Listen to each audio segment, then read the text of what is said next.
comment manger sainement quand on n'a pas le temps.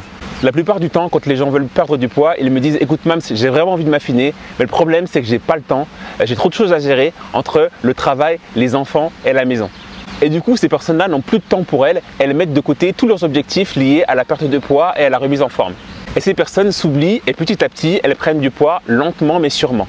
Le vrai problème pour moi, ce n'est pas qu'elles n'ont pas le temps, c'est qu'elles le gèrent mal. Rassure-toi, la bonne nouvelle c'est qu'il y a plein de techniques pour bien gérer son temps, il suffit de les apprendre et d'en faire une habitude.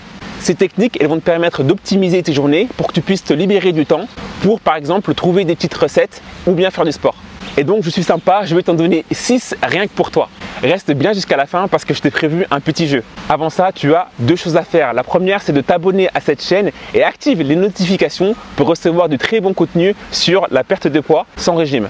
Et deuxièmement, télécharge mon dernier livre qui s'appelle les 10 stratégies les plus efficaces pour dompter sa gourmandise. C'est un petit livre qui se lit en moins de 20 minutes et qui va te permettre de te forger le bon mindset pour pouvoir mieux maîtriser et gérer ta gourmandise. Pour ce faire, rien de plus simple, clique sur le premier lien dans la description, inscris-toi et tu recevras ce livre directement par mail.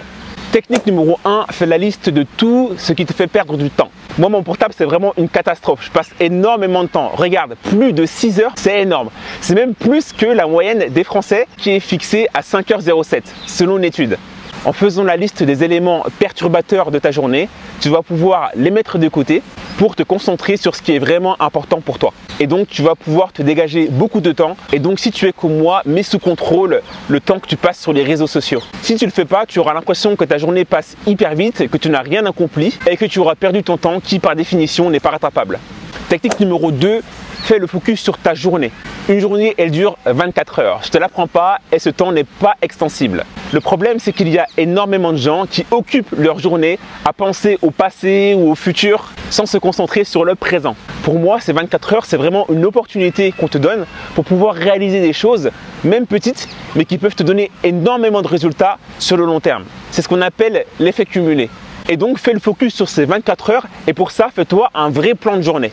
Pour moi, le plan de journée, c'est le meilleur moyen pour donner du sens à ta journée et aller là où tu veux aller sans être perturbé par des éléments extérieurs.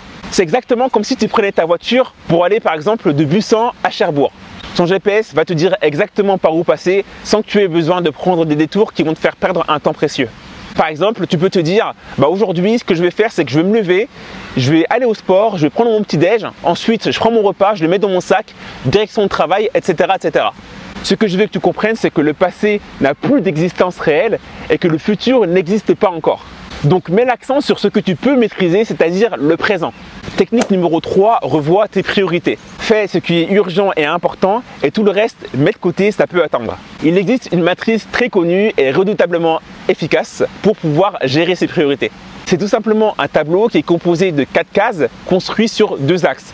L'urgence et l'importance. À chaque fois que tu as quelque chose à faire, remplis ce tableau et essaie de savoir si l'action ou l'activité que tu as envie de faire, elle est urgente, non urgente, importante ou non importante. Ça va te permettre de savoir ce que tu dois faire maintenant, ce que tu peux déléguer ou tout simplement ce que tu peux supprimer. Deuxième astuce, gère tes priorités comme si tu étais un investisseur financier. Et pour ça, essaie de te dire que plus tu investiras judicieusement ton temps, plus le rendement sera élevé. Exactement comme dans les finances. Et donc, avant d'investir ton temps sur une activité quelconque, pose-toi cette question. Est-ce que cette activité est vraiment rentable pour pouvoir me permettre de perdre du poids ou de me remettre en forme? Si la réponse est oui, naturellement, mets-la en priorité numéro 1. Technique numéro 4, automatise ta vie au maximum. L'automatisation des tâches, ça a été inventé pour faire gagner un maximum de temps à l'être humain. C'est très utilisé dans le monde industriel. Vous avez tous en tête l'image des robots qui tournent 24 heures sur 24 dans les usines. Écoute, fais exactement la même chose pour toi. Identifie toutes les activités répétitives que tu fais quotidiennement et automatise-les. Pour le repas, moi j'ai un système très simple. Je fais la liste de tout ce que je dois manger. Je me fais des menus. En faisant ça, je n'ai pas besoin de me prendre la tête et réfléchir. Pour les courses, c'est exactement la même chose. Je sais dans quel magasin aller, dans quel rayon aller. Je sais quel produit choisir. Bam, bam, bam, je fais mes courses rapidement. Et tout ça va vraiment te permettre d'optimiser ton temps. Technique numéro 5, programme ta semaine. Programme ta semaine pour ne plus avoir besoin d'y réfléchir par la suite. Dis-toi, voilà, j'aurais réussi ma semaine quand j'aurais fait ça, ça, ça ou ça. Moi, en général, je prends 1 heure dans la semaine, c'est souvent le dimanche où je fais mon programme pour toute la semaine à suivre. Et donc, je prends toutes mes décisions d'un coup et j'y repense plus. Par exemple, comment je m'organise pour faire du sport, quels vêtements je vais porter, etc. Certains vont encore plus loin pour gagner encore plus de temps. Par exemple, ils vont mettre les mêmes vêtements tous les jours. Tu te rappelles Steve Jobs, le patron d'Apple? C'était exactement son cas. Personnellement, pour moi, c'est pas possible. J'aime trop le style et j'aime trop l'esthétique pour pouvoir m'habiller toujours de la même pareille tout le temps. Chacun son truc, hein. Technique numéro 6, arrête définitivement la procrastination. La procrastination, c'est le fait de toujours mettre au lendemain ce que tu peux faire aujourd'hui. Le problème, c'est qu'on s'oublie et on se dit, bah ok, c'est pas grave, aujourd'hui je vais prendre un fast-food et demain je mangerai sainement. Alors que le lendemain, on va encore manger un fast-food. Et petit à petit, on va prendre du poids sans même s'en rendre compte. C'est un peu comme si tu avais une facture à payer et tu te dis, mais c'est bon, je la paierai plus tard. En attendant, la facture, elle est toujours là, elle t'attend. Et plus tu attends pour la payer, plus tu auras des majorations et plus ta facture sera salée. Et c'est pareil pour ta vie, si tu ne te prends pas en main, ta situation risque d'empirer. Donc fixe-toi des deadlines, c'est vraiment le meilleur moyen pour briser ta procrastination et en plus ça peut même te motiver pour pouvoir atteindre ce que tu veux vraiment. Par contre, si tu te donnes des dates limites, efforce-toi vraiment de les tenir parce que sinon ça ne sert strictement à rien. En mettant en place toutes les techniques que je viens d'énumérer, tu vas pouvoir te dégager du temps et optimiser ton emploi du temps pour pouvoir réaliser toutes les activités qui vont dans ton objectif de perte de poids et de remise en forme.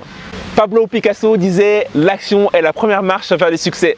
Donc passe à l'action maintenant, pas dans 1 an, pas dans 10 ans, pas dans 3 mois, tout de suite. Si tu veux aller plus loin, je t'ai préparé un petit jeu, c'est un quiz qui s'appelle « Sais-tu bien gérer ton temps ?» pour pouvoir t'affiner. Ce quiz va te permettre de faire un état des lieux de comment toi tu gères ton temps. Est-ce que tu l'optimises ou est-ce que tu le gaspilles? Pour y accéder, tu as juste à cliquer sur le premier lien dans la description et tu te laisses guider. Et toi, qu'est-ce qui te pose problème pour pouvoir mieux gérer ton temps? Mets-les dans les commentaires, j'y répondrai personnellement. Mets-moi un pouce bleu si tu as aimé cette vidéo et surtout partage-la avec toutes les personnes qui ont du mal à gérer leur temps quand elles veulent perdre du poids. Quant à moi, je vous dis à dimanche prochain pour une nouvelle vidéo. C'était Mams pour Mindset to Action. Ciao!